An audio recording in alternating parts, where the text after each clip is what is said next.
Hello friends, आज हम लोग बात करेंगे थिन एंडोमेट्रियम के बारे में।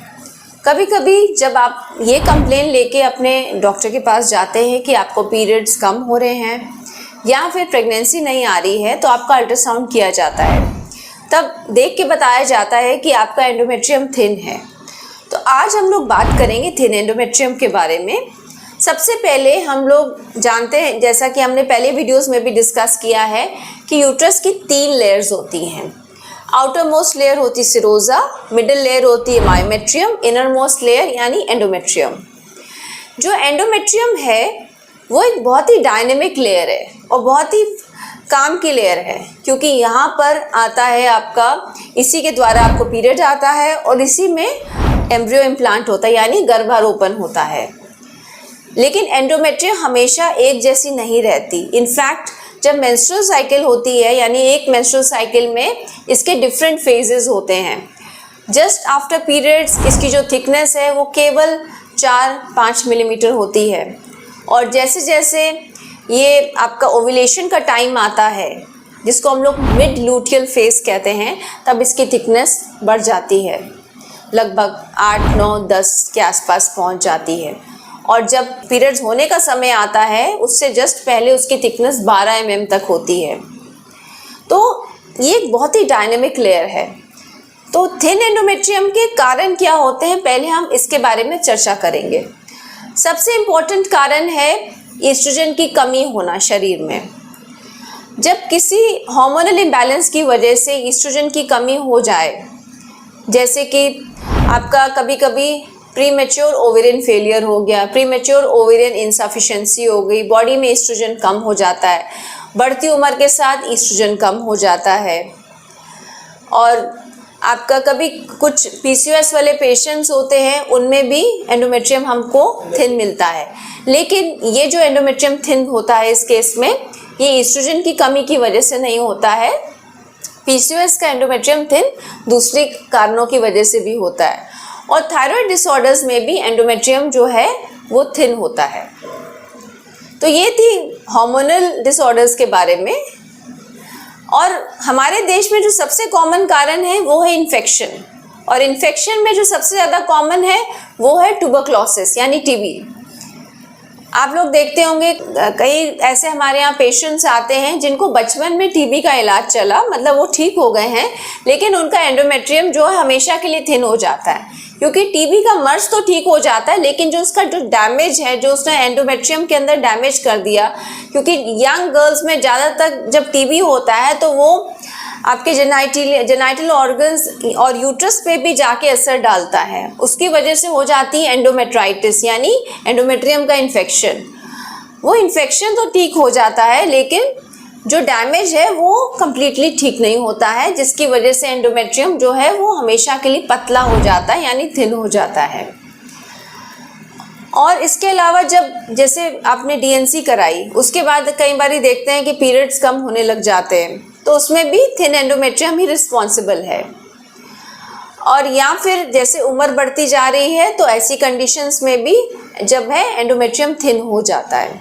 और कुछ दवाइयों के कांस्टेंट यूज़ की वजह से भी एंडोमेट्रियम थिन हो जाता है, जैसा कि जब आप लंबे समय तक ओरल कॉन्ट्रासेप्टिव पिल्स ले रहे हैं, या फिर आप बहुत लंबे समय तक प्रोजेस्टेरॉन का यूज़ कर रहे हैं, या फिर आपके डॉक्टर एंडोमेट्रियोसिस के लिए आपको GnRH एगोनिस्ट का इंजेक्शन लगवा रहे हैं, तो ऐसे सिचुएशंस में एंडोमेट्रियम थिन हो सकता है। तो ये थे सारे कारण जिसकी वजह से एंडोमेट्रियम पतला या थिन हो सकता है। अब इसकी वजह से क्या हो सकता है, इसके कॉन्सिक्वेंसेस क्या है, थिन एंडोमेट्रियम इतनी चर्चा क्यों कर रहे हैं इसके बारे में। सबसे पहले आपके जो पीरियड्स हैं वो कम हो जाते हैं, पीरियड्स बहुत कम आते हैं और या फिर इरेगुलर होने लग जाते हैं। और जो पेशेंट्स कंसीव करना चाहते हैं वो कंसीव नहीं कर पाते, क्योंकि एंडोमेट्रियम इतना थिन है कि वो वहाँ पर गर्भारोपण हो ही नहीं सकता, इम्प्लांटेशन हो ही नहीं सकता। और अगर प्रेगनेंसी आ भी गई तो एबॉर्शन के चांसेस होते हैं, जिसको हम लोग रिकरेंट प्रेगनेंसी लॉस कहते हैं। बार बार प्रेगनेंसी आती है, ख़राब हो जाती है। तो ये है सारे कॉन्सिक्वेंसेस थिन एंडोमेट्रियम के। अब इसको डायग्नोस कैसे करेंगे? इसको डायग्नोस करने के लिए सबसे इम्पॉर्टेंट टूल है ट्रांसवेजाइनल सोनोग्राफी।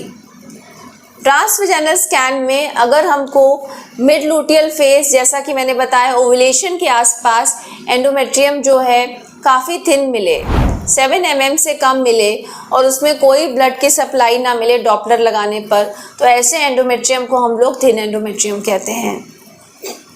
दूसरा डायग्नोस्टिक मेथड है आपका सोनोहिस्टोग्राफी, यानी अल्ट्रासाउंड। हम लोग एंडोमेट्रियम को देखते हैं, पहले हम लोग नॉर्मल सलाइन इंजेक्ट करते हैं यूट्रस के अंदर और फिर हम लोग सोनोहिस्टोग्राफी करते हैं।